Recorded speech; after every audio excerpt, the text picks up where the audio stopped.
Hi everyone, I'm John. This is Crystal, and we are very happy to be a part of the Julie Talks Money family. Crystal, would you like to tell us what we're doing here today? We're here to talk to Cynthia Soriano. She's going to help us buying a house. She was referred to us by Cindy Limke, the marketing realtor. Cynthia, can you tell us a little bit about how you're going to help us buy a house? Well, nice to meet you guys, and I am so excited to be here helping you guys through this process.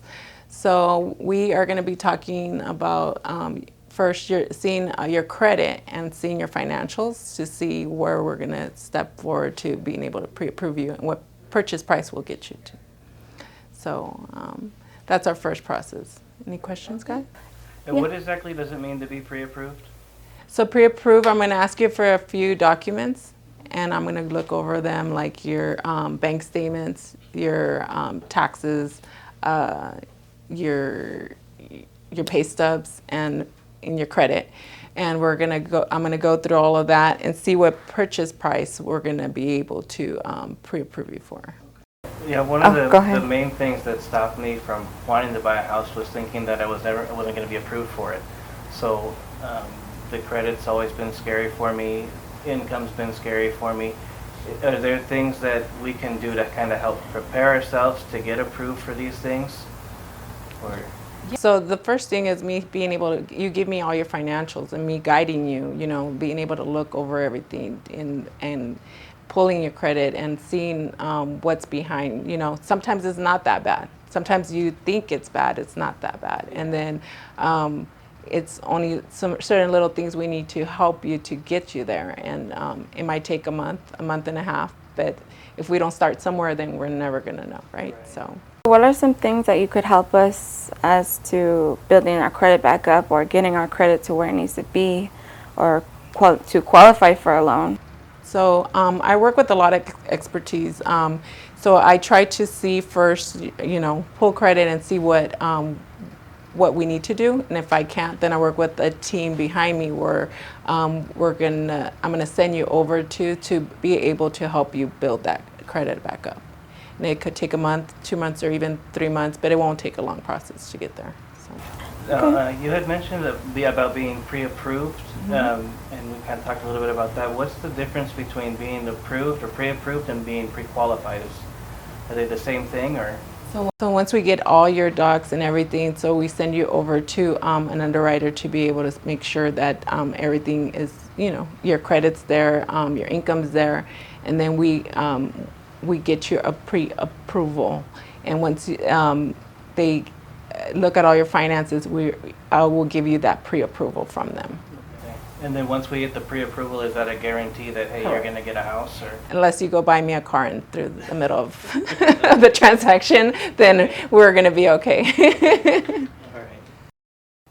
So how does buying a car slow things down, or how does that work? Because it adds debt to your process. So anything you're going to add to credit, it's going to hinder you.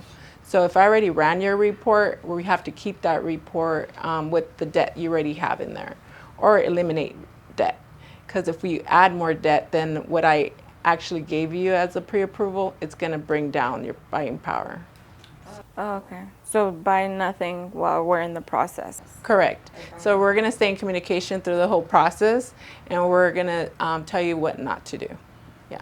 But Okay. what about, like, because if you have an accident and you need to buy something, is there things that you can do to get around that? Or is it, because if you get into a car accident, you need a new car, what are you supposed to do? Just wait? Or I would suggest you wait, but if there's something that you wouldn't be able to stop, you have to go buy a car, then maybe something, if you have extra cash inside, buying a temporary car. Or the only thing is just knowing that if you do go buy a car, it's going to bring down, if I qualify you for $400, it's going to bring your buying purchase down, So if you really want that house, I would just have to wait on that. now, does that drop it by like a certain amount, or is it like a percentage? Like if you buy a car and it's $30,000, does it drop your approval by $30,000? Or No, it's like a percentage. So if you go buy a car, it would bring it down a good enough amount, depending on the program that I put you in. It's going to bring it down enough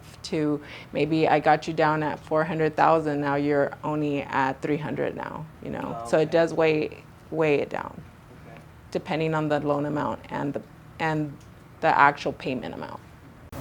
And it being a first-time home buyer, obviously there's things that I want to have in the house, and I know Crystal wants to have certain things in the house.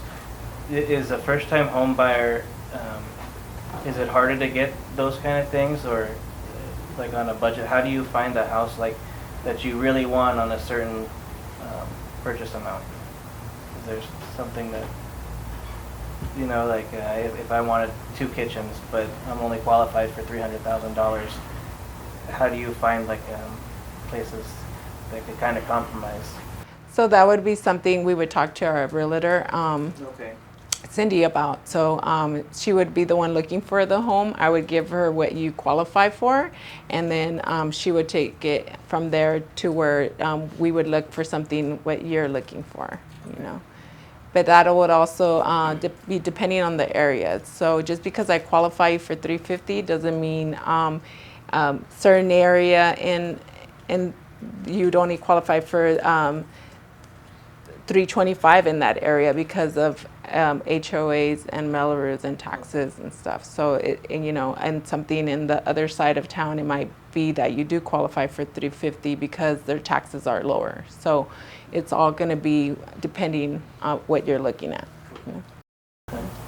So everything plays a part in the. Correct, and that's why we're here as guiding you through the whole process. You'll never be left behind with all those questions. Yeah.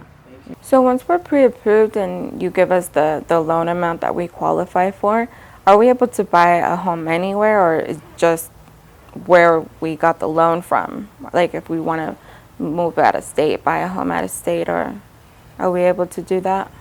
So yes, you're able to move out of state, but we just have to make sure what state you're going to, and that that loan officer at that time, because I am not licensed out of state, so I would have to give it to somebody else that would be licensed in that state to be able to give you that loan.